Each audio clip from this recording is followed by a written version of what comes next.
do you see today's news? Is it good news? Is it a sign things are not going so well or heading in a not great direction?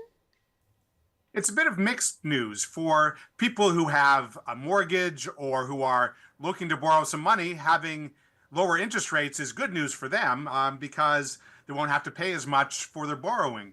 But where it becomes a bit more mixed is the reason why the Bank of Canada is able to or is pushing interest rates lower.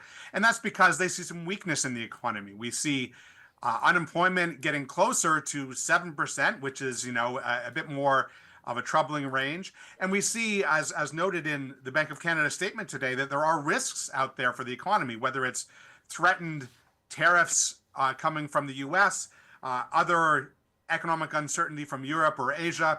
Those risks out there mean that we want to be cautious going forward. And those are part of the reason why they lower the interest rate. So, it's good news if you're a borrower, but the reasons why it dropped by 0.5% today are, signal that there may be some troubling seas ahead. Yeah. So who should be most concerned about those troubling seas?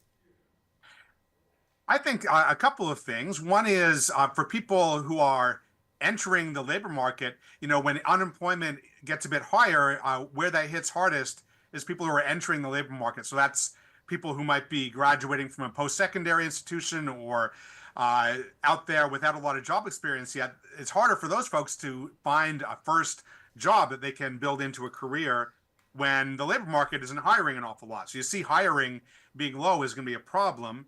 The other people that ought to be concerned is I'm quite attentive to what's going on in the US with these threatened tariffs. If that were to happen, that would be a really big shock to our economy. It would have a big impact on the exchange rate, have a big impact on all of our exporting industries. And so I would certainly have my eye on developments there.